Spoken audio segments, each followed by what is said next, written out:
Okay, if we can start. Uh, just like to start our proceedings off today. Thanks to all chiefs, health leads, and health directors. Thanks for joining us virtually today for the webinar. At this time, I'd like to ask Colleen Erickson to start us off in a good way, and then to make opening comments. Colleen? Thank you, Richard. So my name is Colleen Erickson. I'm from Lac-Asselie. I'm Lucille Clan. I just start by saying it's Yan, creator of all good. Today we call on the ancestors to be with us as we do the work for the people that we serve. Creator, we ask that you bless each and every one of us here today, that you bless and protect our families, that you especially bless the young ones, that as they grow strong in our culture and language. And in this knowledge, they stay healthy and grow wise. We ask that you give long life to our knowledge keepers and elders, and that we have the benefit of their wisdom and their guidance as we journey back to being a healthy, vibrant people. We ask your blessing on the land, that it be nurtured in a way that it can stay healthy, and also that it will always nourish us and the animals as we are one and depend on one another. We pray that the animals and the birds and those that swim find ways to nurture themselves so that they do not suffer as we journey together through this new and different time. We give thanks for the abundance that you create in our lives each and every day, and we ask that you remind us to take time to rest and take account of this abundance, and that we keep our hearts open to the work that needs to be done. All my relations. I also like to take this time to acknowledge the territory of the Musqueam, the Squamish, and the Tsleil-Waututh, where I am today. And I also acknowledge the territories that each and every one of you call in from today. And I thank the people who have endeared themselves to these lands since time began for allowing us to do this business on their territory. And I'm really happy to be invited to provide opening comments today and to see a good attendance for this very important webinar on the data related to life expectancy. This is a challenging conversation to have as most of us have been affected by this, and as we have been told many times by the our Chief Medical Officer, Dr. Nell, and that this is not data, this is people.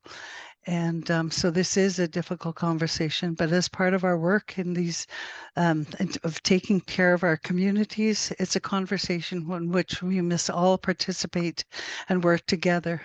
Initially the FNHA was operating at a level 2 response to the work, and initially the FNHA it was hard work, but we've intensified our response to employing every possible measure, and actively listening to the feedback of our communities. And I think that's what we're going to be doing today, as we present this data to you, that we'll be actively listening so that we can go forward, and create work plans based on some of the things that you tell us today.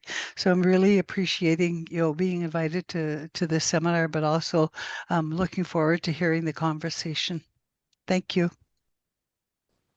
Thank you, Colleen. And I would now like to turn to the chair of the First Nations Health Council, Wade Grant, for opening comments.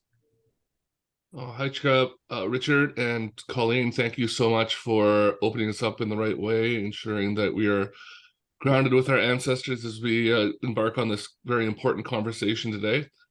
For those of you that don't know me, my name is Wade Grant. I am a member of the Musqueam First Nation, the representative for South Coast for the First Nations Health Council, and the chair of the First Nations Health Council. And thank you all for taking time to be here today.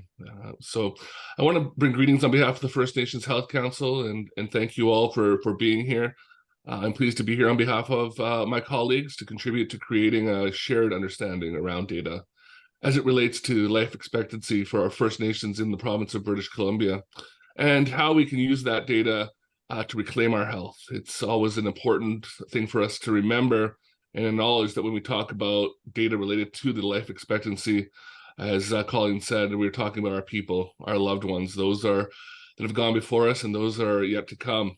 And utilizing all the data that is on life expectancy will allow us to find out how First Nations people are doing in our communities and away from our communities. The life expectancy is an important indicator of how well or not well our people are thriving. And we all know that our people thrive when they have life conditions or social determinants of health that support their health and wellness, not only at home, but within their communities. Our communities are the places where we ground ourselves in health and well-being. And we've known that for the conversations that we've been having over the last number of years, and the importance of reclaiming health as it claims to our own communities. And it's undeniable that the knowledge and power that this data can be used to reclaim our health and well-being as BC First Nations. We look back at that conversation I was talking about that culminated in Gathering Wisdom last March, where we took part in a historic vote on the 10-year strategy of the social determinants of health. And that strategy prioritizes reclaiming traditional healing, traditional practices, traditional medicines, which will integrate more of our ways into community-driven, nation-based health and wellness services to look after each other and our communities. The 10-year strategy also prioritized rebuilding nation-based governance and establishing sustainable funding to ensure that we have the self-determination and the resources to take care of all of our people.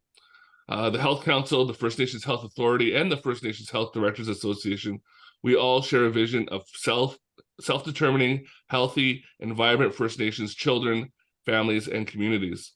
So the implementation of the 10-year strategy will set us on the path of improving life conditions so that First Nations can live longer, healthier, and better lives. The life expectancy is one indicator that allows us to measure that progress toward our shared vision of healthy, vibrant, sustainable First Nations communities. So I want to thank you all once again for participating in this town hall today. And I'd like to now turn it over to my friend, Keith Marshall, the president of the First Nations Health Directors Association. Hajka.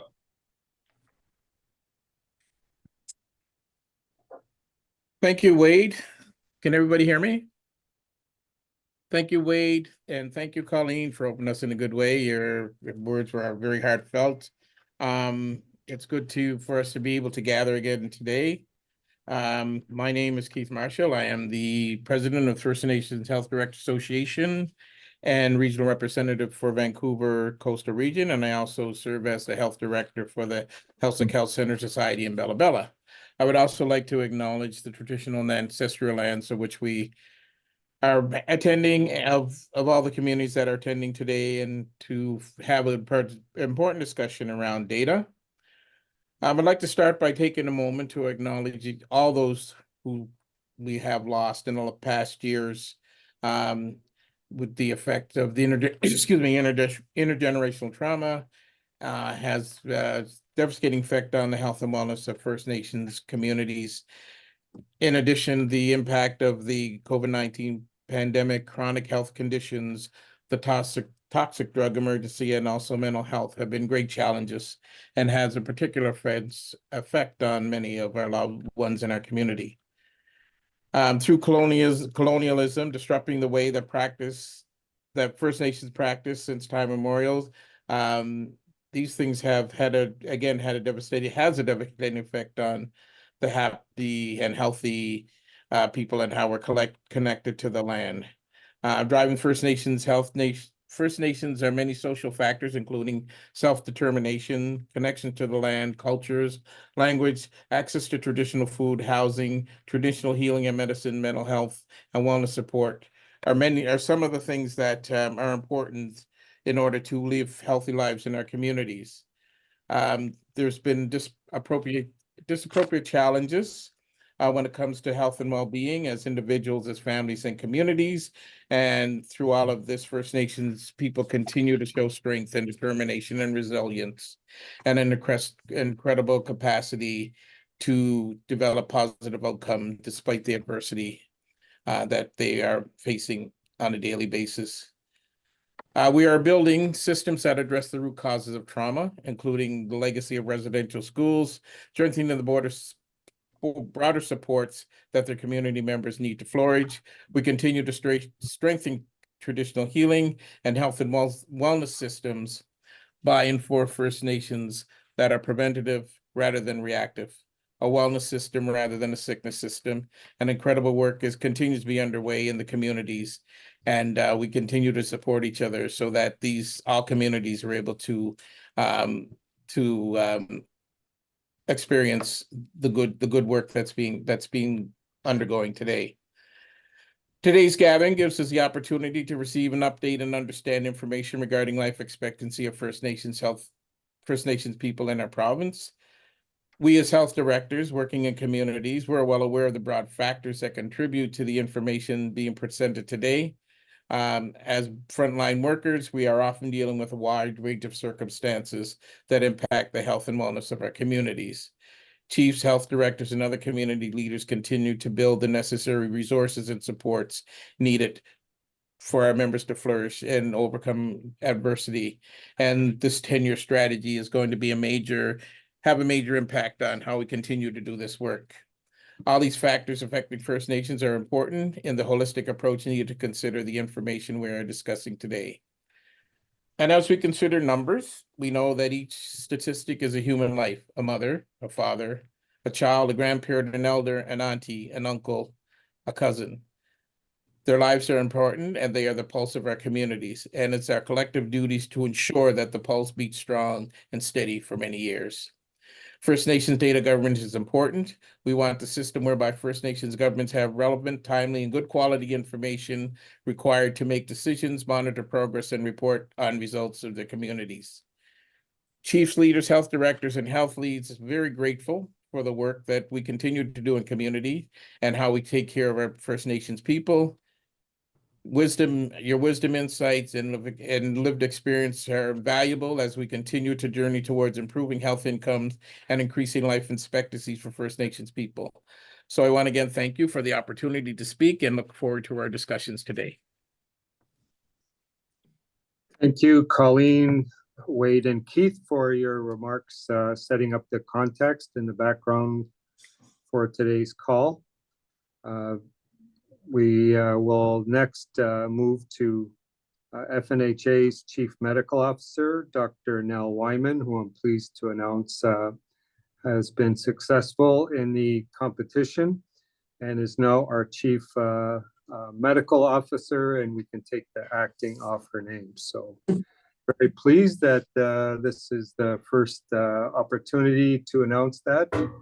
And we'll now turn to Nell to do a short presentation, and then we will have Chief Nell and other resource persons available to answer any questions.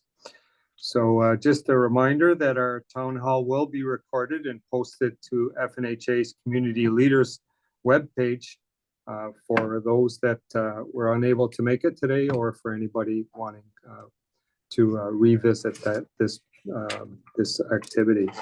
So with that, over to you, Dr. Wyman. Great, thank you, Richard. Bonjour, everyone. Before I start, I just want to express thanks to Colleen for opening us in a good way and acknowledge the opening remarks that were made by Colleen, Wade, and Keith, as well as Richard. I'm just going to acknowledge where I'm situated this morning or this afternoon, which is on the traditional, ancestral, and unceded territory of the Coast Salish people. Today, I am working out of the offices located on the Squamish Nation at Park Royal. I should briefly introduce myself if people haven't met me before. I am originally from Mishi-Bawitagong First Nation, which is in Treaty 5 territory, part of the Anishinaabe Nation, and it has been my privilege to work at First Nations Health Authority for over 6 years now, and most recently appointed into the role of Chief Medical Officer. So I'm just going to ask that the PowerPoint be brought up and shared on the screen. And while I do that, as has already been mentioned, today I'll be providing an update on the impact of both the toxic drug crisis and the COVID-19 pandemic on the life expectancy of First Nations peoples in BC. I recognize, and all of us who've been involved in the planning of this town hall, that this topic can be very heavy as it impacts us all individually, and as well for many impacts our friends and our family members. So I urge you all to take good care of yourself and know that you can always reach out to any of the teams working on the toxic drug crisis across the First Nations Health Authority. And there will be information around resources available to people if they need it at the end of this presentation. So as I've already noted, please note that the information in this presentation can be sensitive, can be difficult to process, and can elicit strong emotions, and has already been well expressed by the speakers preceding me that these are not just numbers. This data represents individuals, their families who are impacted, noting that they were loved and that they have been affected by both the toxic drug poisoning crisis and the COVID-19 pandemic. One of the goals of this town hall is to give a really high-level overview on the key points of the life expectancy data and show how the data works. Once again, it is important to highlight the sensitive nature of this information and to let you know, as I've already mentioned, the FNHA Mental Health and Wellness team is on standby for support after the presentation if you need it. Next slide, please. So in pulling together this information, there is a number of different sources that we use. And these are usually data sets or resources of data. So for example, for some of the data, for the data that we're presenting today, it has been sourced from what's called the First Nations client file, which identifies status and status eligible First Nations people living in British Columbia. It also can has been linked with the BC Coroner Service database, which records all toxic drug poisoning deaths for this year from 2015 to 2023, and is linked to the First Nations client file of 2022. There are other sources of data regarding COVID-19 related deaths, which come from each regional health authority's line list, and from the BC Vital Statistics Agency, which recorded COVID-19 related deaths from April 2022 to December 2023. And I should note the regional health authority data is goes from February 2020 to March 2022. So you have this continuous tracking of COVID-19 related deaths. And furthermore, from the Office of the Provincial Health Officer, which segregates the data by sex. So using all of those different data sets, our health surveillance team was able to pull together information around life expectancy and potential years of life loss. So we will start going through the data. And I should also note that I have here with me in the room, Louise Mayer, who's the Director of Health Surveillance at the First Nations Health Authority. And for questions that come up after this presentation, she will be very helpful in terms of helping tease out some of the questions and providing the information. I will say before we move forward that one of the reasons why this data is so important, even though it may be distressing to know about, is it gives us the status of where we're at and what we're dealing with in terms of the 2 public health emergencies that we've experienced over the last 3 or 4 years. So we will know what the reality is, and I'm hoping that that will give us the impetus to move forward and work on further initiatives, gathering resources, supports, programming, in order that we can continue to address, in this case, the ongoing toxic drug poisoning crisis. So next slide, please.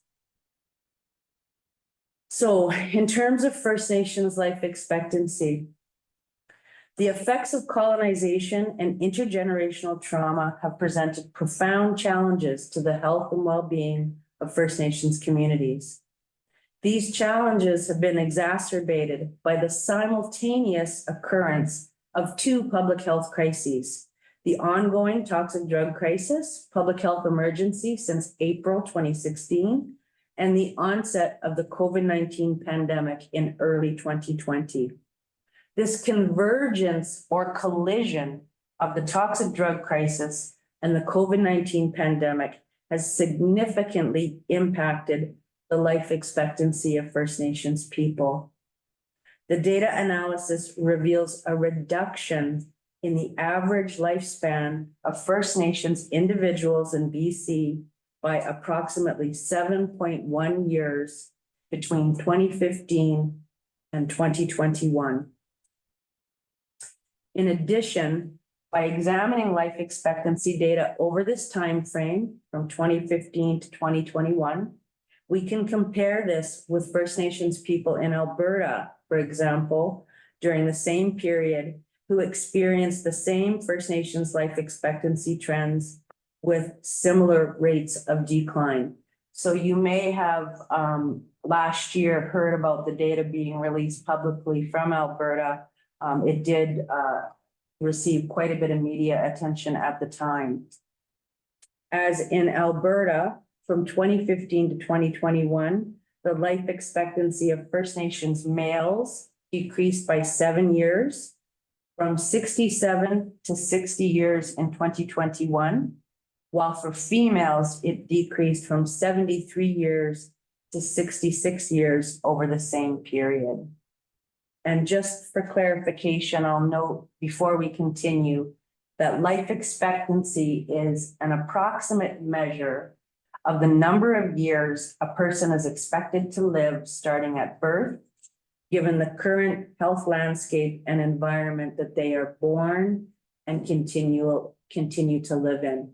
And so one of the things that might be helpful to keep in mind as we go through some of these data sources, just to remember our First Nations perspective on health and wellness and all the different factors that impinge upon BC First Nations people's health and wellness. Next slide, please. To provide some additional context for this information, here we can see that the gap in years of life expectancy between First Nations and other residents of BC stretching back on this graph to the year 2000. The gap has grown drastically since that year. In 2000, the gap in life expectancy between the First Nations population and the general overall population of BC, the gap in life expectancy was 7.5 years. As you move from left to right, you can see a little bit of a dip between 2002 and 2004. You can see that the gap or disparity in life expectancy actually decreased, so that gap closed to about 5 years between the two populations. Sadly, however, between 2005 and 2013, the disparity grew steadily and then increased between 2013 and 2021, with a fairly drastic increase being noted between 2019 and 2021. So that's the very right-hand side of the graph where you see the incline go up quite steeply. And that corresponds to that collision that I was talking about, that convergence between the COVID-19 pandemic and the toxic drug crisis public health emergency. Next slide, please. While COVID-19 undoubtedly had a significant impact on life expectancy, the toxic drug emergency resulted in more years of life lost, especially among First Nations men. This is because the toxic drug crisis has resulted in a greater number of deaths and a lower age at the time of death. First Nations people have experienced a disproportionate impact on life expectancy compared to other residents of BC who saw a smaller drop over the same period of time. First Nations people also had a lower baseline life expectancy to begin with before the drop occurred. And that just goes back to the previous slide where we showed the data for 2000 and onwards. So moving forward back to the current slide, this infographic shows the impact of life expectancy on men versus women. The interpretation of this graphic, and if you start at 2019, which is on the left-hand side of your slide, the interpretation of the graphic is that a girl born in 2019 could be expected on average to live to the age of 75.2 years. Post-COVID and the public health emergency, now a girl born in 2021 could be expected to live an average of 70.3 years. So you look at the orange female figure going forward over time, 2019, 2020 to 2021. This marks a 5-year drop in life expectancy between girls born in 2021 compared to girls born in 2019. And we see a similar drop, though it's slightly higher, among boys born in 2021. So you see in 2019, the life expectancy for a boy would be 71.4 years. Moving across to the right-hand side, life expectancy in 2021 was 64.8 years. During the dual public health emergencies, toxic drug poisonings had the greatest impact on life expectancy, followed by COVID-19, compared to any other cause of death during that time. The decrease in life expectancy in that 2-year span from 2019 to 2021 was 6.6 years. So in total, the average life expectancy of First Nations people dropped by 7.1 years overall between 2015 and 2021, and 6.6 years of that was just in the 2 years between 2019 and 2021. In comparison, the decrease in life expectancy for other residents of BC was 1.1 years. Next slide, please.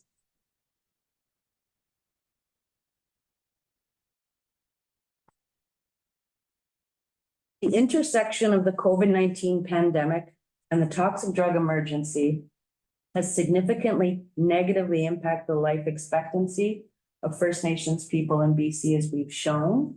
And on this slide, we introduce another type of measure called years of potential life lost between 2020 and 2022.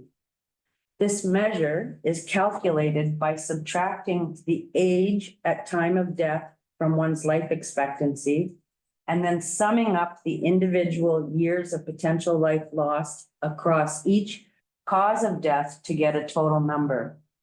So for example, if an individual dies at the age of 40 and their life expectancy was 80 years, that is 40 years of potential life loss. The younger a person is at their time of death, the greater the years of potential life loss. When you add all the years of potential life loss for each individual that died of any one cause of death, you will get the total years of potential life lost of a population due to that one cause. So as you can see in this infographic, those individuals who died of COVID-19 lost, on average, 11.2 years of potential life had they not died prematurely of COVID-19. Those who died of a toxic drug poisoning lost, on average, 32.7 years of potential life had they not died prematurely due to a toxic drug poisoning.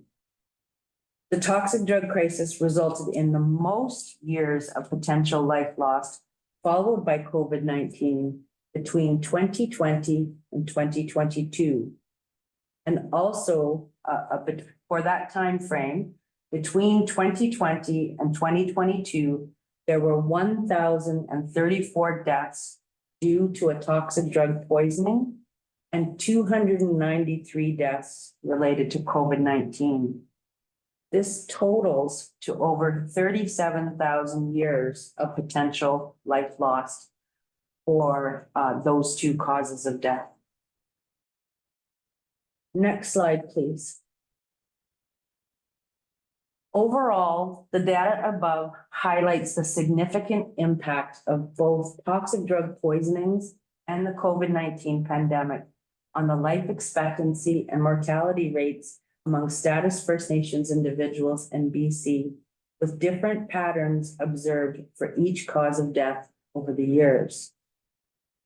The aim of this information is not meant to compare which emergency was worse or more tragic. A life lost to either the toxic drug emergency or the COVID-19 pandemic is equally tragic. Moreover, the time periods based on the available data for both health emergencies prevents a fair comparison. The information presented above is meant to convey the collective years of potential life lost in the dual public health emergencies, as well as compare the difference in median age at death for toxic drug poisoning deaths and the COVID-19 deaths. The median age of death for the toxic drug emergency is nearly half of that of COVID-19 deaths, explaining why the resulting years of potential life lost is so much greater. So in essence, what I'm saying here is that the people in general, on average, who are dying of a toxic drug poisoning are younger than on average the median age of people who died of COVID-19 infection. The total years of potential life loss due to a toxic drug poisoning increased substantially over the years, peaking at 13,601 years in 2022. So you'll see in the top graph where it says toxic drug poisoning among Status First Nations, that's the number that's highlighted. And so cumulatively, if you look from left to right, from 2015 to 2022, you will see an increase over time of years of potential life lost. You will also see similarly data for COVID-related deaths, as I mentioned, from 2020 to 2022, and the highlighted number 680.4 is the potential years of life lost in total. These trends suggest a worsening crisis in toxic drug poisonings, indicating a need for urgent interventions and support services. And although the total number of COVID-related deaths, 293 individuals, is lower compared to toxic drug poisoning deaths, 1,034 souls, the impact on life expectancy is still considerable. The total years of potential life loss due to COVID-19 between 2020 to 2022 amounted to 3,286 years, reflecting the substantial loss of life and potential years of healthy living. While the toxic drug crisis continues to claim a significant number of lives and has a profound impact on life expectancy across First Nations people in BC, the COVID-19 pandemic has also contributed to loss of life and reduced life expectancy, albeit in different ways. Urgent and comprehensive efforts are needed to address both crises and support the health and well-being of affected communities. So the next few slides will address a collective path forward, highlighting some lessons learned from the pandemic, as well as current First Nations Health Authority and community-led initiatives to address the toxic drug crisis public health emergency. Next slide, please. We recognize that this information weighs heavily on our hearts. If there is anything that we may be able to take from this information, it is to try and share lessons learned from these dual emergencies and to consider what ways communities may wish to consider in response to this information, including what tools are available to support communities. It is also our hope that the information provided today can spark conversations and ideas in your various regions that will lead to innovative responses to address the impact of these two emergencies on potential years of First Nations lives lost. It is clear that effective emergency planning is a critical area of focus, and that by working to proactively develop and implement robust emergency plans, communities can enhance their preparedness and resilience in the face of future health crises. Understanding the lessons learned from the COVID-19 pandemic is important for informing future responses to COVID outbreaks or other communicable diseases. Several key lessons have emerged from our experiences. Developing an all hazards plan with a communicable disease component that is imperative to enhance our readiness to respond effectively to potential future health emergencies. These plans outline critical actions, designate responsible staff members, and establish channels for accessing emergency assistance and allocating resources.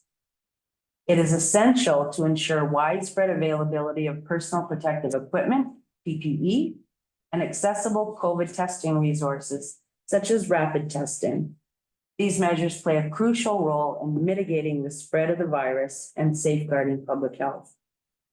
Encouraging community members to access vaccinations and maintaining up-to-date vaccination status is vital. The pandemic response has shown that vaccination remains one of the most effective strategies for preventing the spread of communicable diseases and protecting individuals and communities from severe illness. Supporting adherence to safety measures, such as staying at home when sick, remains essential. By practicing caution and prioritizing public health guidelines, we can collectively contribute to minimizing the risk of transmission and protecting vulnerable populations. Next slide, please. We wanted to take some time to share with you some potential emergency response tools that are available to your communities and some tools that might be helpful for longer-term planning. We recognize that we all have a role to play in supporting the health of communities, and some of the things we will present here are things that FNHA can support. Some are regional health authority-led, others are peer-led solutions, and some are community-based. Together, by providing a range of options and services for people who use substances, we can work to address the impacts of the toxic drug emergency on our loved ones. A lot of the information we are going to share can be found in FNHA's Toxic Drug Emergency Community Support Guide, which can be found on our website. On the slide, we are sharing some existing response tools that could be helpful if your community is being affected by the toxic drug poisoning crisis. These include supporting those that have been affected by the toxic drug emergency to access ceremony, culture, land-based healing to build connections, and support with grief and healing. Connecting with FNHA Harm Reduction Hub to access harm reduction supplies, including injectable and nasal naloxone, safer use supplies for smoking, injecting, and snorting, drug testing strips, and the educational support that can be provided alongside. Creating care cupboards to keep outside that provide 24/7 low barrier access to harm reduction supplies for those who need them. The image on the slide here is an example of an existing care cupboard. Engaging with existing peer networks within your communities or nearby urban centers to provide supports to community members who are using substances and provide guidance on your programs and services to make sure they are serving people that use substances. Sign up to the Provincial Services Health Authority Drug Alert Test System and consider sharing these drug alerts with communities via social media. Support a community member to download and use the Lifeguard and/or Be Safe apps when using on their phones if they have them. These apps are designed to reduce the risk of overdose for those who are using alone. For those who are in immediate need and readiness for treatment, reach out to FNHA's regional teams to access our emergency treatment bed pathways and share information with community members about existing overdose prevention sites, including mobile and episodic models. Next slide, please. Here you can see some longer-term planning tools. Again, all of this information can be found in our community support guide shown on the slide here. Together with support from FNHA and regional health authorities, communities can look into, for examples, establishing nurse prescribing programs or other community-based programs that support community members to access opioid agonist therapy or OAT services. Creating more opportunities for education and awareness raising around substance use and the toxic drug crisis. For education, for example, accessing FNHA's Not Just Naloxone training program. Create a community emergency safer use plan for community members who use substances. This could involve planning to get phones to peers, people who use substances, to be able to use the Lifeguard app, or creating auntie, uncle, cousin, safer consumption programs. Establishing new overdose prevention sites, either fixed or mobile harm reduction services.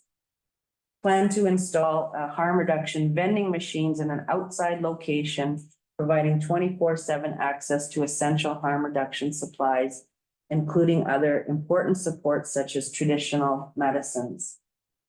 Developing new peer networks that bring together people with lived and living experience of substance use to build relationships, skills, and create a network of support.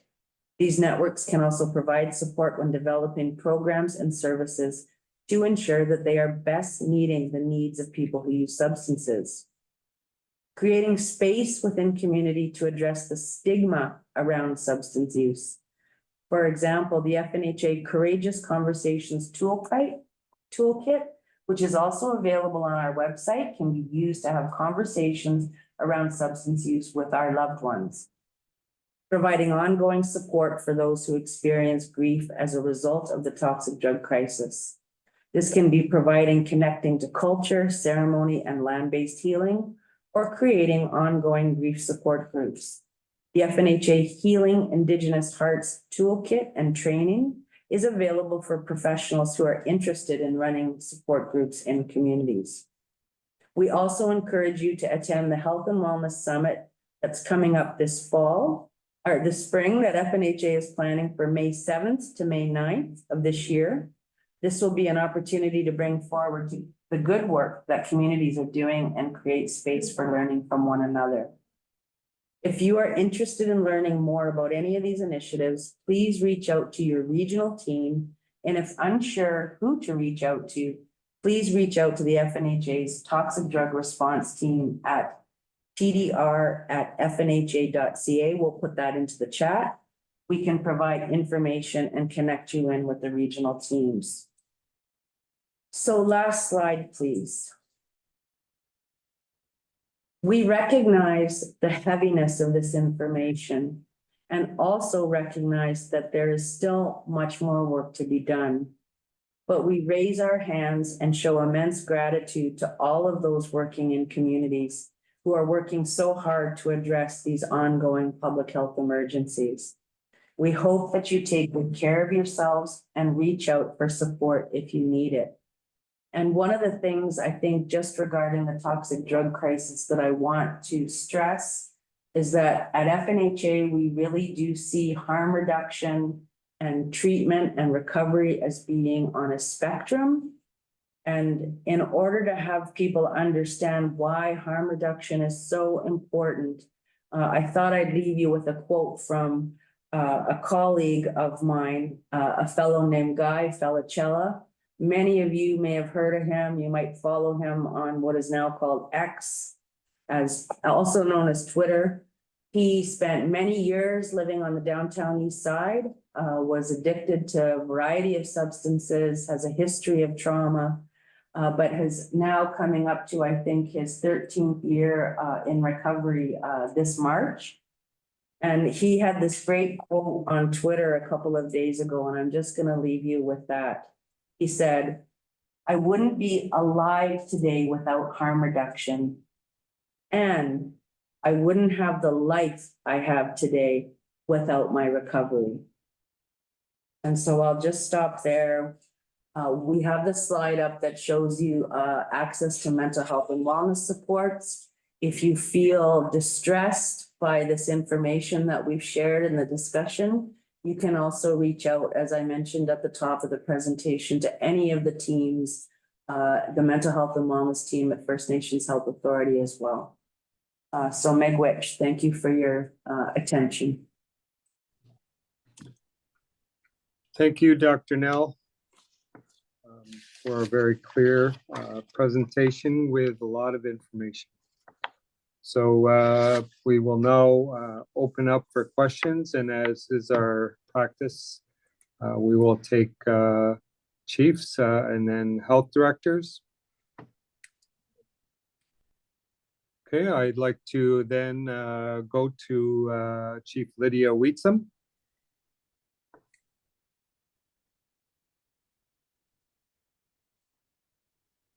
Unmute. You're Can you hear good me? now. Oh, okay. Hi, Chika.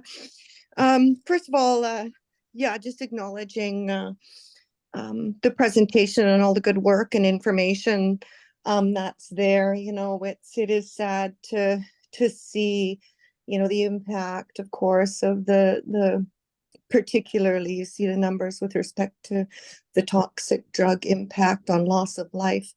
I'm wondering two things about that data. One, you know, just tell me if I'm smelling the roses here, but one of the things is it possible to disaggregate the data in the total outcomes as the toxic drug piece?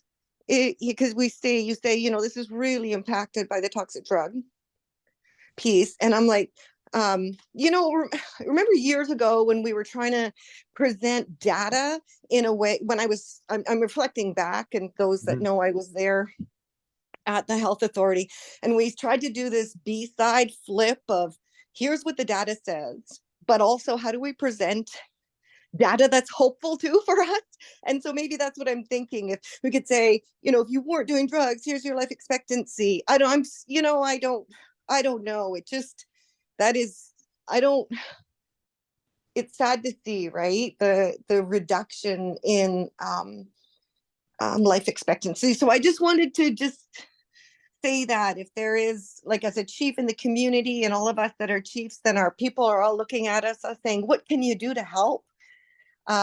If some of this data said, like, if you didn't do the drugs, then this is your life expectancy. So I'll leave that with you. I know it's not there's all kinds of way to deal with data and disaggregate it, but I'm just trying to look at you know, how do we, very hard to find a good flip side to this, but I was thinking if you're not heavy drugging, here's what, you know, our expectancy is if you disaggregated that data. But maybe, like I said, I'm just looking for a hopeful thread in all of this. The second comment and questions is, you know, when the Health Council did their presentation, and thank you for that, I did not hear action items, right? Because there was a lot of work done on the social determinants of health. And we in Cowichan have recently finished a report as well, like consulting with community, really struggling to find out how do we go forward and invest in the face of this, the toxic drug crisis. So, as well as the underlying factor always comes back to housing. So would like to hear a little bit more about, you know, what we're trying to do here, and we keep fighting, scratching a nail for the funding, is keep that low barrier access to transitional supports. It's been really successful as far as trying to respond to people who are ready for help can come. We've got these pods, we bring the services in so people are not going anywhere. So, but if we just keep fighting to keep that alive, and so I just wanted, maybe this is something, you know, we can bring up in the fall session in terms of, I think we're looking at a model that at least creates some low barrier access with services, knowing that housing, or at least a safe place to put your head, is really critical. when it comes to the social determinants. I'm sorry to take up so much time, but I was taking notes while you were talking.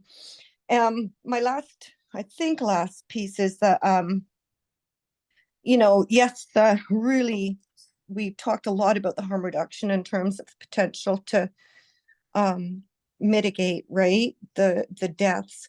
I'm going to just list off a few things I noted here.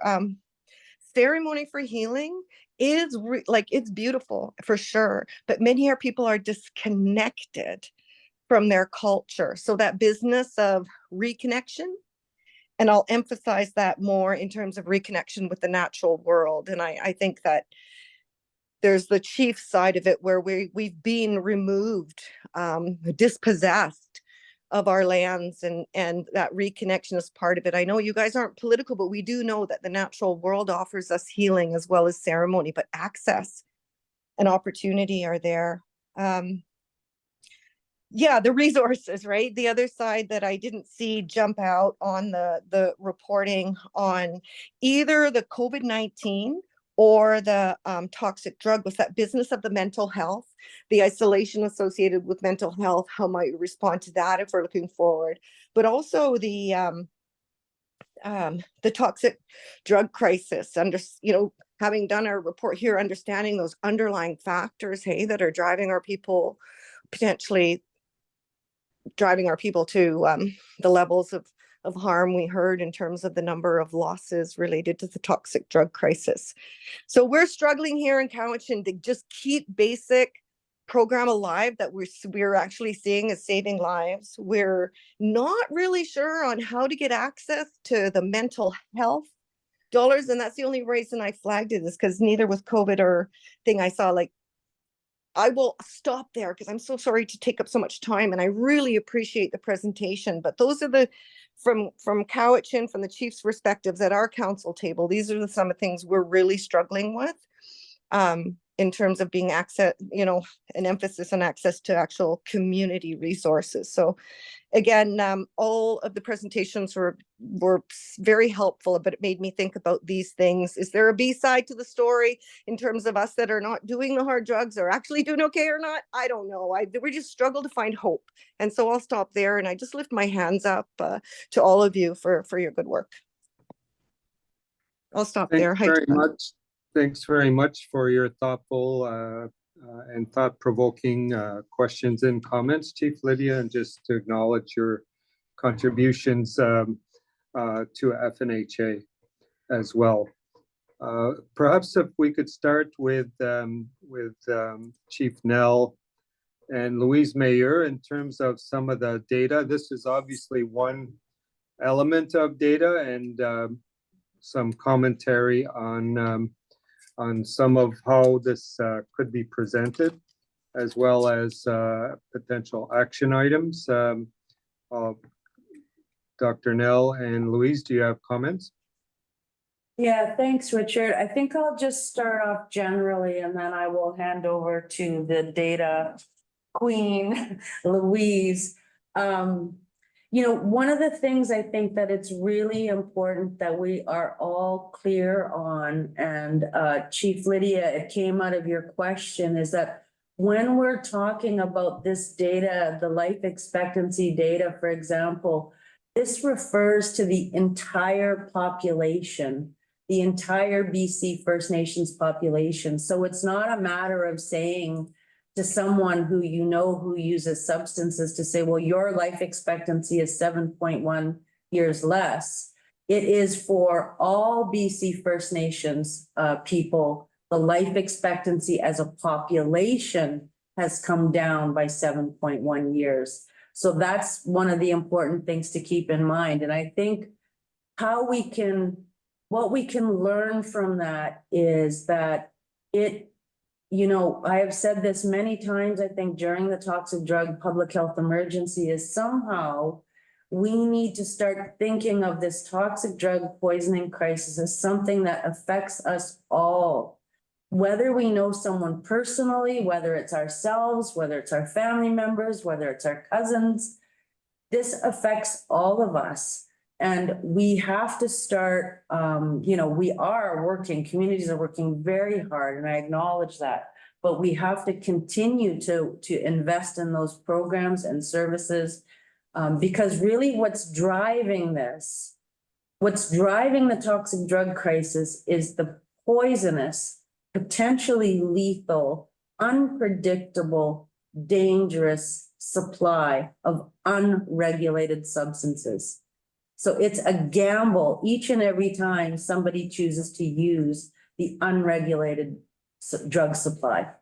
And that's what we're dealing with. And it has changed very much from the toxic drug crisis of April 2016 is not the toxic drug crisis of February 2024. It is much more dangerous and potentially lethal now than it even was back then. So I'll just turn it over in case Louise wants to make extra clarification. The first thing I'd like to say is one of the things that we forget when we look at these data, because we all know people who struggle with substance use disorders, and that's the first person we think about, is that person we know who struggles with substances as the people who are dying. And that is absolutely the case, that there are people who have this ongoing substance use disorder who are dying from toxic drug poisoning. But we also see a large number of individuals who are using recreationally who are also dying. So we need to really remember that it's not just people who are really heavy users. The other thing that I'll say is that when we talk about life expectancy as a calculation, it really is done at the population level. And so to disaggregate just for people who use substances is not possible, in that because we don't actually know the total number of people using substances.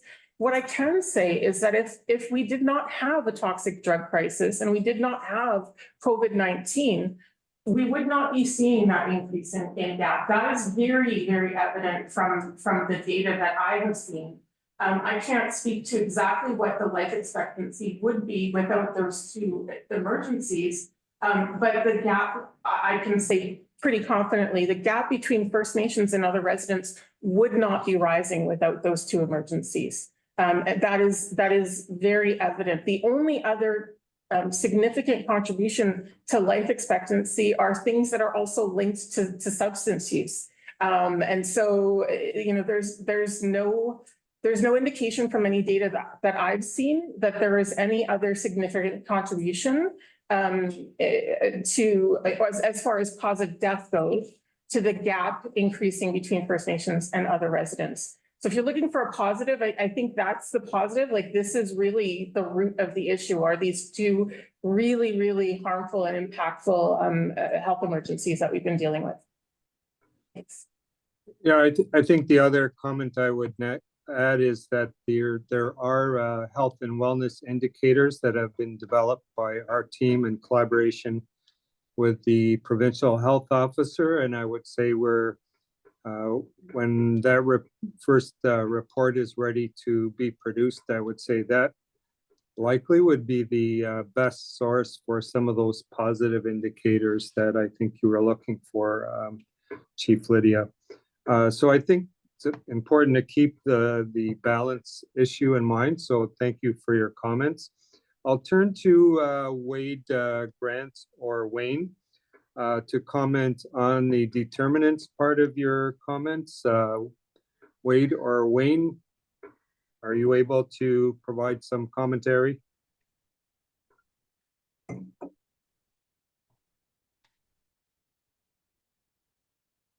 I believe Wade was stepping out, so Wayne, I'm not sure if there you are. Winnipeg. Yeah, thank you, Richard. I'm the Deputy Chair for the First Nations Health Council. Lydia, I appreciate the comments and the questions around action planning and action items. I think what we're really doing is really looking at what tools the communities need for the social determinants. Because what you're saying is right on, is that it's not just one thing, it's numerous things. Housing seems to be the biggest one, as to how do we provide safe housing, transitional housing, you know, in such a safe way that people can move into a whole process. And how do you create wraparound services in that kind of environment? So definitely it's on the radar. We recently at our last quarterly health council meeting, we had a presentation from the Coalition on Aboriginal Homelessness that's based out of Victoria. As you know, they operate in the whole of Vancouver Island. It's a model that is working. And I think that we have to look at it, investing in models like that and getting that up and running for communities to take that kind of a process and bring it into the community. Because it's working, it's successful. They're getting people, would be considered terminal homelessness people off the streets and into a whole different life. So I think we have to look at this quite realistically in terms of our planning as a whole. So how do we make the issue of the toxic drug crisis real priority, and to put forward a number of different models that can work? Because even though we have the same issues right across the province, we have different solutions. And we've been impacted by the same colonial and genocidal practices, laws, and policies. Each one of the communities and the nations within British Columbia have a different response due to geography, due to culture, due to practices. But the key thing is it's an overall sort of process. So how do we start looking at models of the social determinants, best practices, things that are working, whether it's here in Canada or whether it's around the world, and start bringing those to the communities to say, yes, this is possible. This is how it can be done.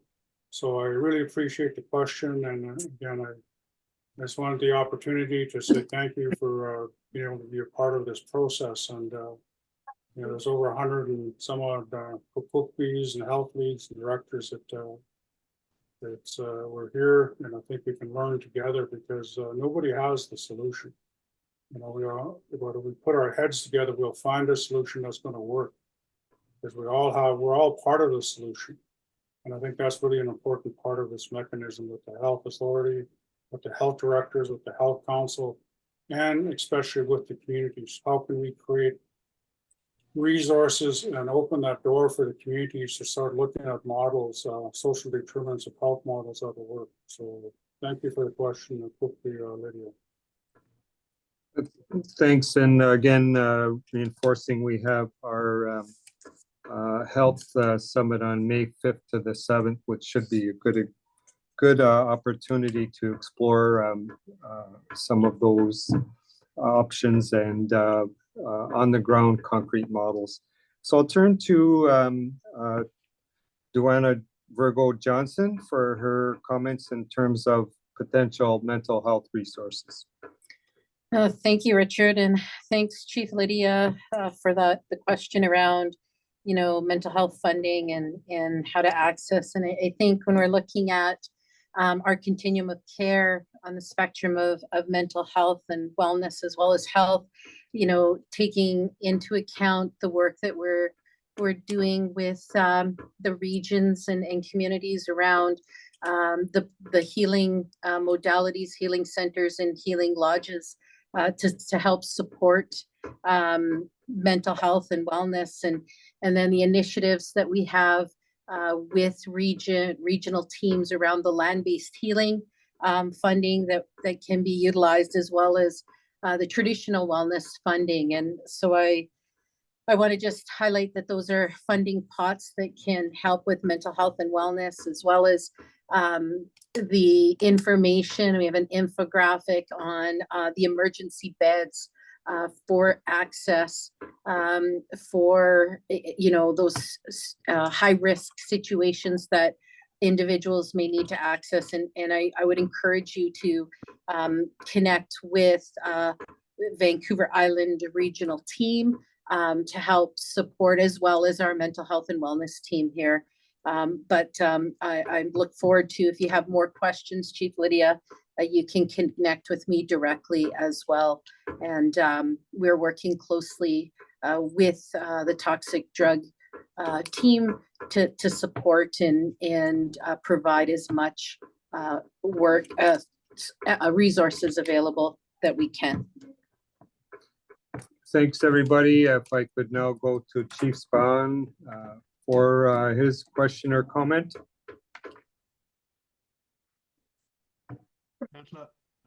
Joe Quest, Lee Spahan, Cook Given Sletcook. Hello and good afternoon, everyone. Lee Spahan, Chief of the Coldwater Indian Band here in the interior, in the Cup Nation.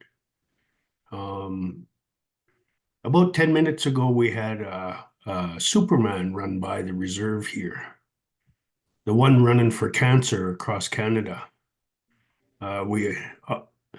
Myself and our staff gave a shout out to this gentleman that's running across Canada for raising money for to fight cancer. Just wanted to give a shout out to him and his cause. Chief Lydia brought up some very good points in regards to ceremony for healing and mental health dollars. Recently, this past weekend, there was a powwow in Merritt at NVIT. And in the last few weeks, there was a round dance in Kamloops as well, too. I think ceremonies like that really bring our youth together as well as our elders. And is there going to be more funding dollars made available for such ceremonies such as that? And those are really great ceremonies, but you know, we do have hunters and fishermen out there. And one thing that I caught from this kind of a warm winter, but it was still got a chance to get out on the lake to do some ice fishing, was I had community members asking me if you know, there was money made available for fishing derbies because it gets people out on the lakes and gets them active. And Coldwater Indian Band has a reserve close to Gwen Lake, IR number 3. And a couple of my band members put up a fishing derby up there to commemorate their mother who passed away. She was a very avid fisherwoman. And so they hold fishing derbies every year. But they're starting to do more and more of them because the turnout is getting better and better and better. And a lot of people are getting out there. They don't want to be stuck inside the house all the time. So I'm just wondering if, you know, there's going to be more money being made available through FNHA to the bands to help out in such causes as fishing derbies and powwows and round dances. I think that's very important. We keep talking about what's needed, but what about what kind of prevention is happening out there, and how can that be sent out to us so that way we can get it out in our newsletters and our on our websites and that. So just some questions that I have, and I think housing is a very huge social determinant of health, and everybody knows for a fact that each of the bands in BC right across Canada need more funding. And how is FNHA going to advocate to Indigenous Services Canada to start getting those billions of dollars out to us? Guksham, thank you. Thank you. I'll turn to Joanna Johnson-Virgo for some comments on the wellness grants. Thanks, Chief Spahan, for those comments. And I think there's, you know, some initiatives that could benefit or help support those type of requests. So, you know, looking at, you know, some of the wellness initiative grants that we run through the mental health and wellness team. Those initiatives happen twice a year. There's always a call out to communities to take up opportunity to access funding from those grants, and then always looking at this collaboration piece with our team on the toxic drug emergency, where they've had a call out for some of those with grants for applicants too. So I think it's really staying connected with FNHA and community. Communities can do that through our sites. We always post where you can access and when those grant times come out to apply for them. And it's quite a, I would say we work with the regions to make this as simple as possible with those wellness grants initiatives. But we're happy to share more information with you regarding funds to support some of these initiatives that are happening within your Coldwater community. And also the on the land initiatives, I would say, are complementary to the kind of interests you described, Chief Spahn. But I would ask somebody to type in some of the information on the wellness grants and the toxic drug grants, so that it's right in our chat, please. Okay, just looking, I see Charlene Webb, Health Director. Hi, thank you. Charlene Webb, Kitsim-Gilm Health Director, located 3 kilometers northwest of Terrace in beautiful Tsimshian territory. Thank you and congratulations, Dr. Weidman. Don't hesitate to reach out to us as health directors to any way we can support the work you're doing. A couple of things that I would like to that come to mind is, and I'm going to go on a limb here and say, for all the health centers in the whole province, we need proactive dollars to work with the youth. We have some funds for reactive programs, but we have nothing for youth activities. I, like most of you sitting in on this call, have been directly impacted by these sudden deaths of our family members and friends.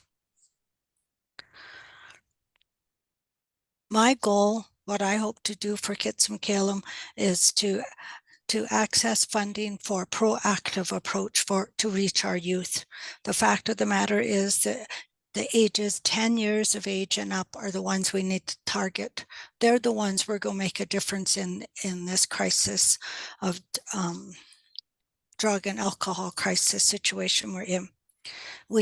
So I'll say go on a limb, that all of us in the North need proactive dollars to reach those 10-year-olds and up. What I would like to do with those dollars, when I get it, I'm putting it out to the universe, when I get it, I would like to create a grandma's house, a grandpa's house. Just allow it to be a safe place for our community members of all ages to pop in and eat, help cook a meal, help learn food preservation. Majority of the time, our younger kids are dabbling in the early drugs such as marijuana because they're bored. Yes, I'm one of the old ones. We had grandparents we could visit. We had to cut wood for or help in the smokehouse. This is what we need to pull back. This is our strength. This is who we are and where we come from. And if we had those dollars to allow a grandparent's house to be up and operating in community, I'm not asking it to be for overnight stay, just somewhere they can go and hang out and help with the smokehouse or the garden, learn how to preserve food, traditional foods, and really give the community health centers the dollars to implement land-based teaching all year long. Land-based teaching for all ages. Dr. Wyman, this one is you might find interesting. I've been making some notes here. I ran across this this amazing article. I'm just trying to find it on my computer here, where the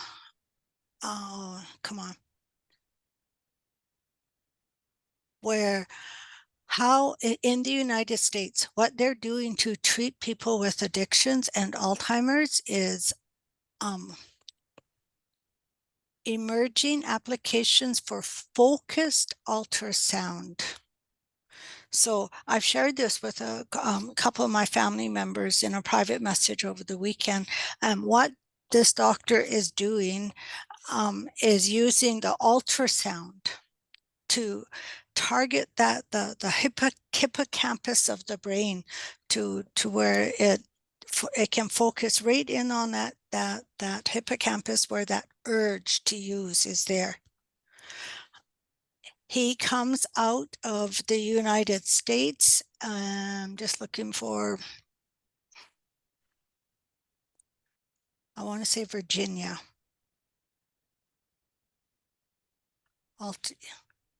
Yes, out of West Virginia University. So he's using ultrasound waves to help treat the urge to use. So he's a neurosurgeon. I won't get into why I'm learning more about neurosurgeon, but I'm here and I'm grateful.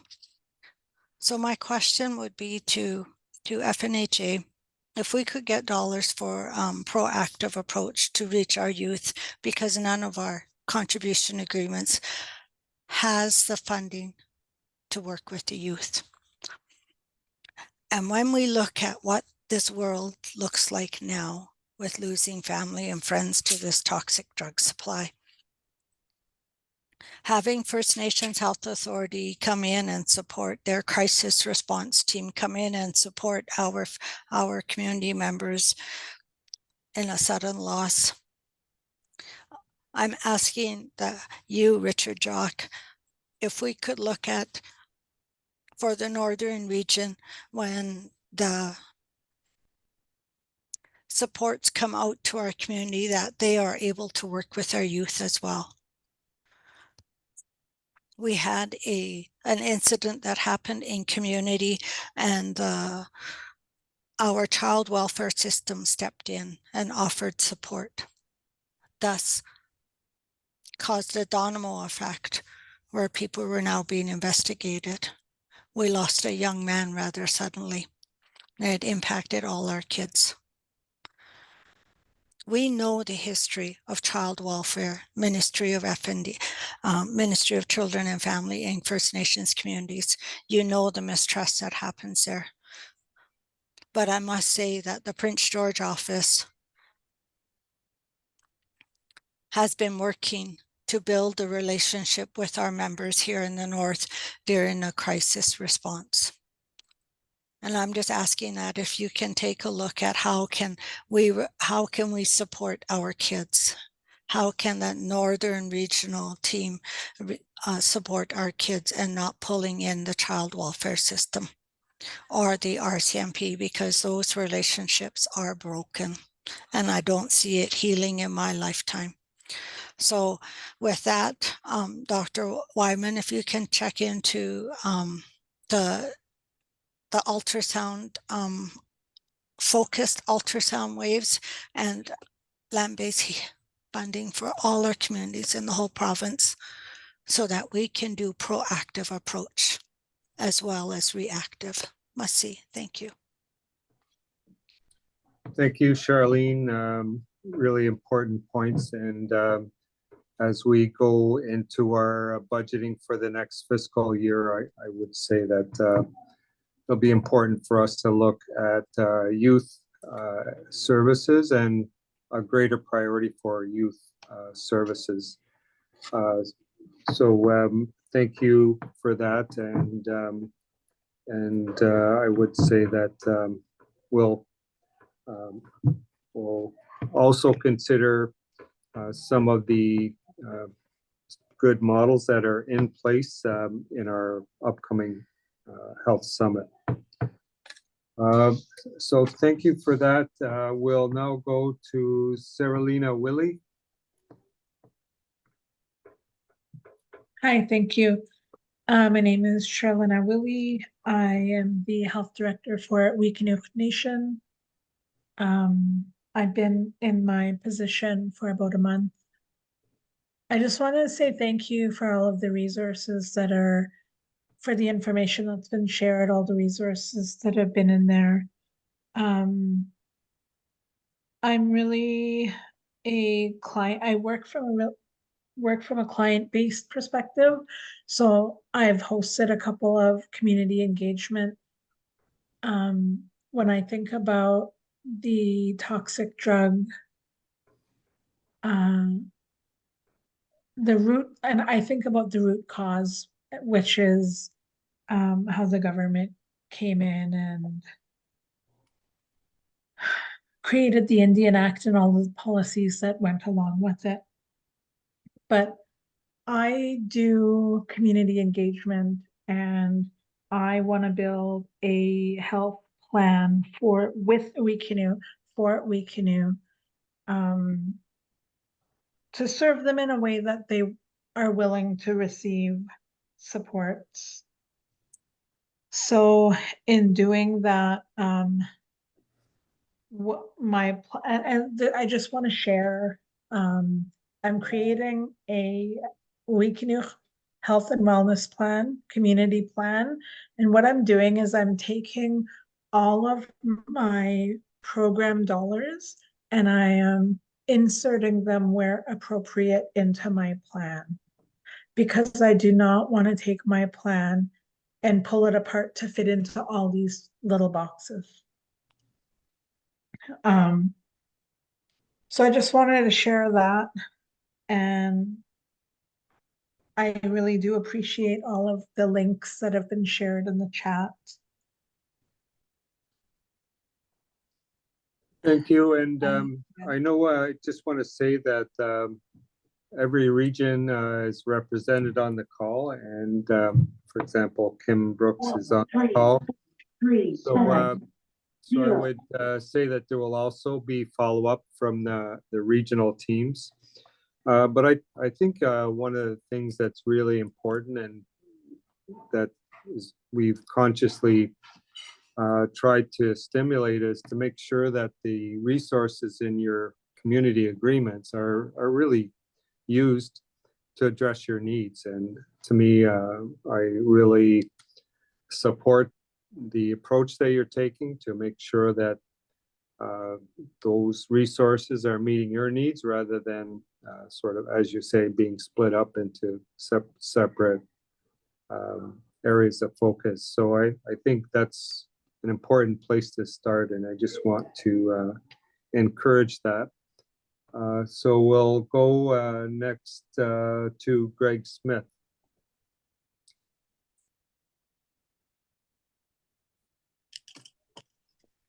Thank you. Can you hear me? Yes. Okay, yeah, thank you. I'm a new elected councillor with the Haisla Nation.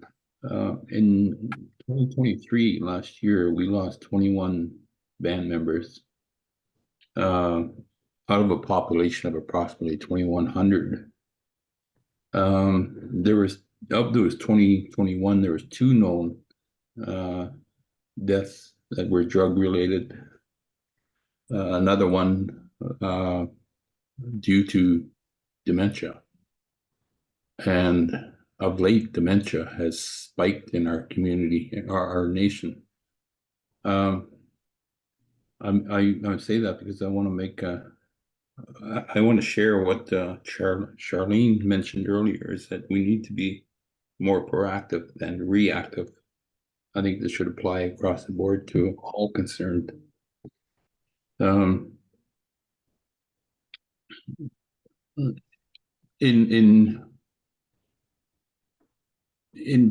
the focus of being more proactive, I think that, you know, with the high cost of living today as well, and I'm straying a bit from the presentation of the toxic drug stats, but there's some the health of all First Nations and worldwide basically is suffering as a result of high cost of living. People can't afford the fruit, vegetables, and their diets is unhealthy. So, but in terms of stats, we're not privy to a lot of information on how some people how they died because of privacy issues. So I mentioned that there were 2 known drug deaths last year, but it's uncertain as to how other young people were deceased. So I think it's in terms of being more proactive. I think in terms of dementia, I don't know what other nations, if they're being impacted by this yet, but that would be an interesting study to do.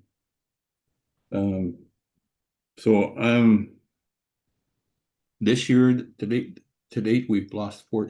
We're only a month and a half into this year, and we've already lost 4 people, 3 men and 1 female. And 1 possibly due to drug related. It's uncertain because we don't know. We won't know. So I'll leave it at that. But I think the message I'm trying to get across is that we need to be more proactive versus reactive. I shared this opinion with our health department as well. They need to do some focus on researching rather than just being reactive. Thank you. Yeah, thanks for your comment. And I would say if you're thinking really proactive in I would say the broadest sense, I think the work talked about by Winnick-Chin in terms of determinants is really that proactive model, which is based on going beyond health into areas of economic development. Housing, I would say, is highly been the focus of our recent conversations, but also other areas as well that really support the overall development of a community. And the role of FNHC and FNHA and FNHDA is really to serve as that hub to promote those kind of approaches, to be proactive, but then the resources essentially would go to the nation. So I would say that's one part of that, and I'll invite Winnick-Chin or Cuenco if they want to add any additional comments to that. But I think as we go forward, the other part that I think is well stated was focusing on the youth. That I agree that we have a long way to go with that. There are some exceptions in some areas of focus, but I think collectively that's been an important comment made on the call today. So I would really look forward to us discussing these matters further in our health summit, but in turn in our spring caucuses going forward. But also that there will be opportunities to have additional resources and to have those roll out through regional led ways of doing business. So those will be coming over the next year, and I would urge people to overplan and have your thoughts ready in advance, and then that will lead to being more proactive and taking advantage of any opportunities that come up either through FNHA, through the Ministry of Health, through the Ministry of Mental Health and Addictions, and also through the determinants work. So I'll go to Chief Span for the last question before we close off for the day, and I ask our dignitaries to give their closing comments. Chief Span. Yeah. Last week I buried a nephew. He was like a son to me.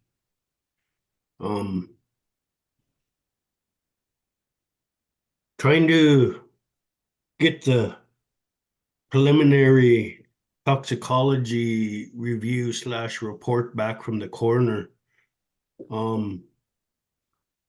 Because of the interest of the family in our culture and our traditions, we request that our loved one come home right away.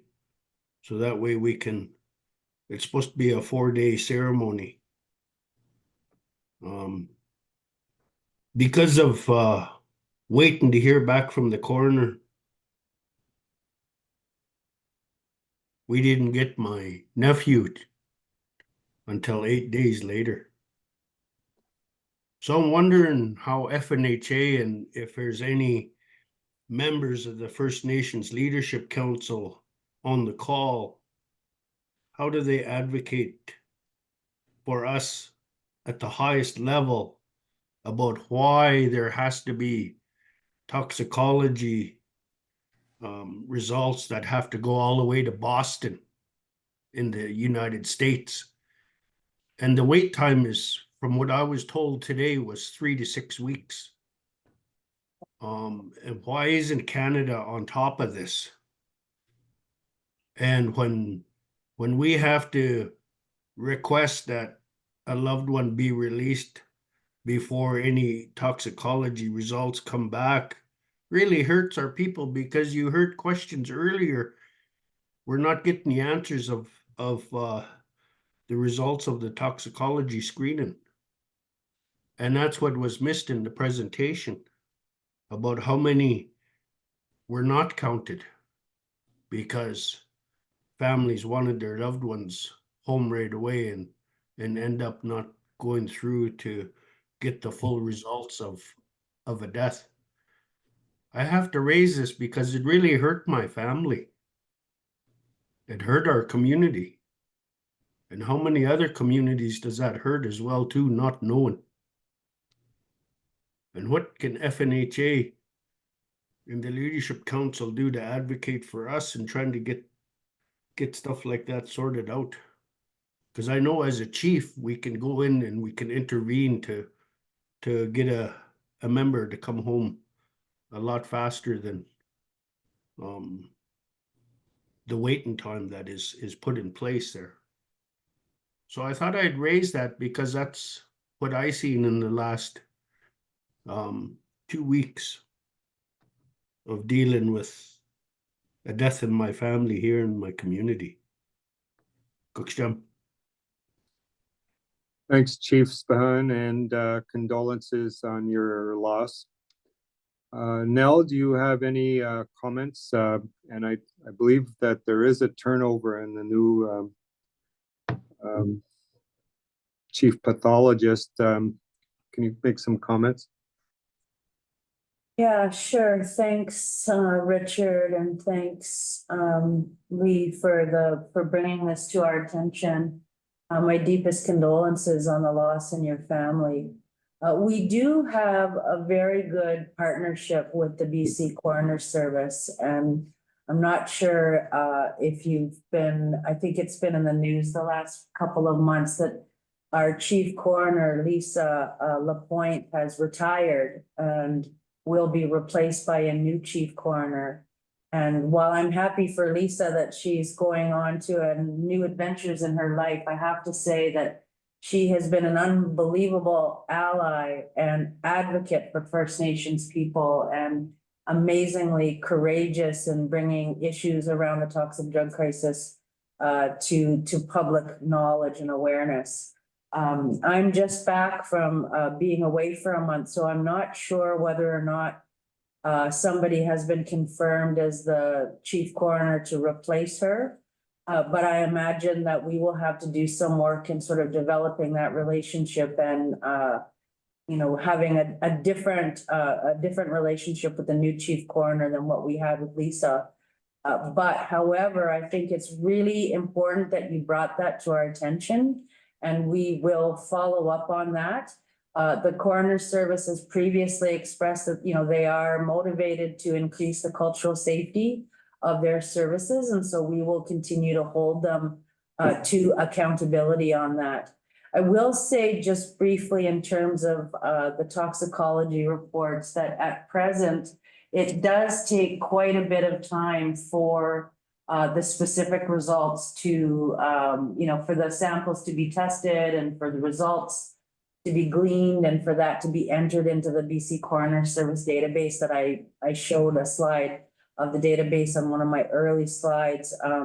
And that is a challenge for people. And I think the other thing that impacts upon that is, as I mentioned, the toxic drug supply is continuously changing. And so there are different additives, different toxic additives that are in the unregulated drug supply that weren't there years ago. 4, 5, 6 years ago, it was fentanyl that people were overdosing or that having toxic drug poisonings related to. Now it is other additives to the toxic drug supply, things like benzodiazepines, things like xylazine.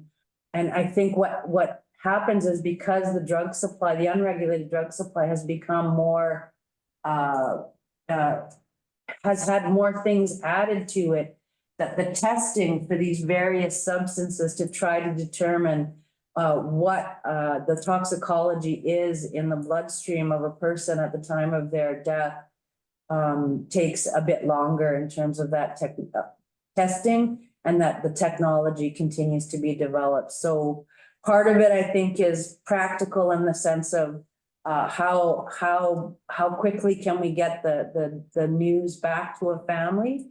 And part of it, I think, is more longer term in terms of, can we improve the technology, like you said, here in Canada, to be able to do that type of sophisticated testing that we don't seem to be able to do right now. But again, thank you for bringing that to our attention, and that will be one of the questions we'll follow up with when we have a meeting with the new chief coroner. Can I just add? Go ahead, Louise. I just wanted to add, the delays in notifying the family are really important to understand, and really important. They have a huge impact, but those delays, while they impact how the family responds and what they know, ultimately that data does get captured. So the data we talked about today includes data through 2022. That data would be really complete. I can't claim that it's not missing anybody, but it is really, really comprehensive at that point. And we do see frequent updates of historical data when there are delays in toxicology. So it is a problem when it comes to notifying, but eventually that data does make it through, and those individuals are accounted for in our data. Thank you. So we will start wrapping up today's session, and I just want to acknowledge that that there are questions in the chat, and we will follow up with each of those. And we've done a pretty good job of responding online from what I can see, but we will respond to each of them. At this time, I'd like to ask Coinco Michelle to make closing remarks on behalf of the Health Council.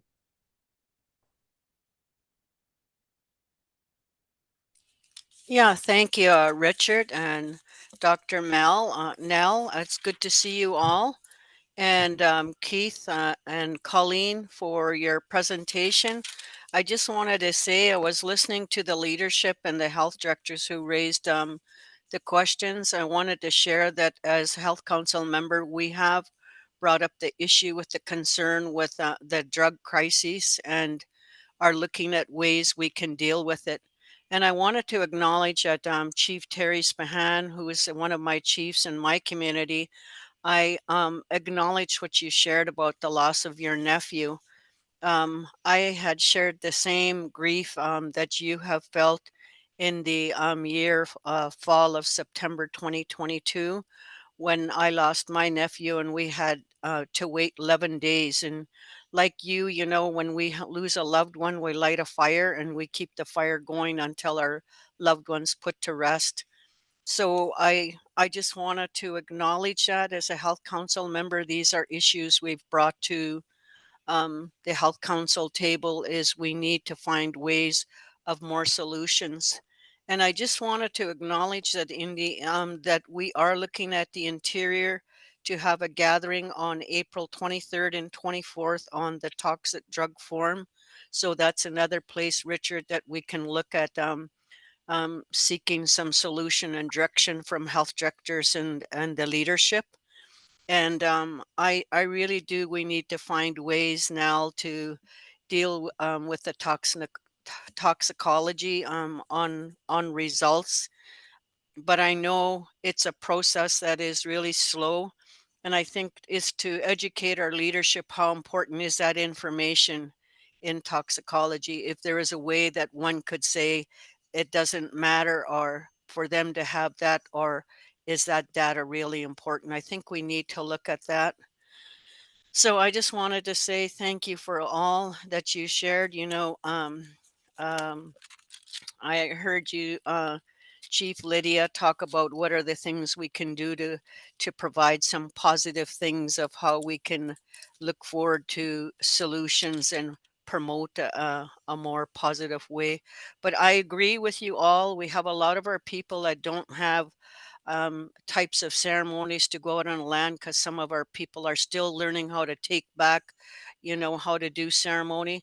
I think one of the things we can probably put our mind together is from the regions is put together things that we can provide for communities to do some types of ceremony and support one another and go out and do that to help one another. I heard that, because we've been impacted by the Indian residential school. So a lot of our people are just learning to take back those ways. So thank you all for this webinar on the COVID and the drug crisis. Cooks Jam White. Thanks I for your, wish, yeah.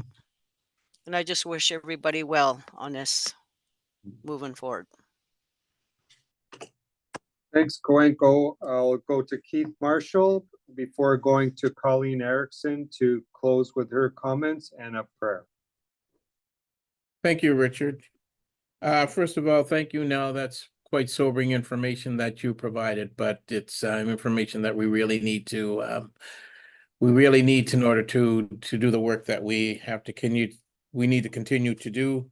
It was good to see we created space for chiefs and health directors to ask questions and to share some input on so we understand the concern of the life expectancy of First Nations people as a result of the toxic drug crisis. And it really gives us an opportunity to understand the experiences that community members are facing in all our communities across the province.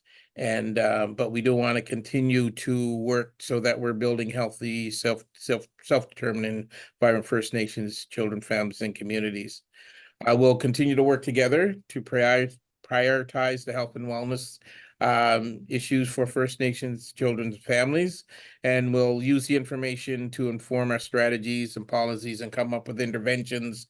And we will also strengthen our commitment to work together in order to address these issues and to ensure that the life expectancies over the years increase instead of decrease.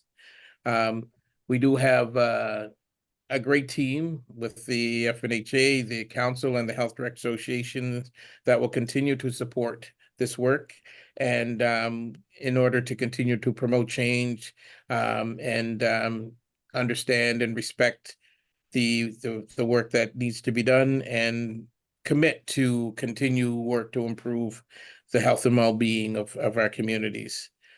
So with that, I just want to thank everybody for joining us today, and looking forward to this continued work. Thank you. Thanks, and over to Colleen to close us off. Thank you, Richard. I start by thanking Dr. Nell and the FNHA team, for the detailed overview that they provided on this very challenging topic. I especially thank the leadership, for taking the time to hear this critical data and for providing your valued input, as to solutions and the way to move forward. We very much value the input that you provide us, and we do listen. So in addressing the data related to life expectancy requires our continued commitment to reverse and eliminate this statistic. It requires us to work tirelessly listen attentively, making changes as we go to achieve progress. I want to extend my gratitude again to all the chiefs and leaders and to the FNHA for your dedication and perseverance on this important endeavor. Together we must make a meaningful difference and improve outcomes for First Nations people in British Columbia. And I think that we are well on the way. So I really thank you for your participation today. And so I will just leave you with a prayer. Atian, Creator of all good, we thank you for the strength that you provide to keep us doing the work with a good and open heart. Creator, this is very difficult data for us to hear, and we ask for your solace as we all have been affected by the great loss of so many that make up this data. We ask that you watch over those who struggle in life and help them to find a good path that they in turn will be able to help others. We ask especially that you protect our children and their innocence so that they learn a good way forward, that they will be the next generation. And as we welcome and give thanks for each day, we ask that you renew the hope in each of us for happy, healthy people all around us and a strong, vibrant land. For all of this, we give thanks for the abundance that you create in each of our lives each and every day, all my relations. Thank you.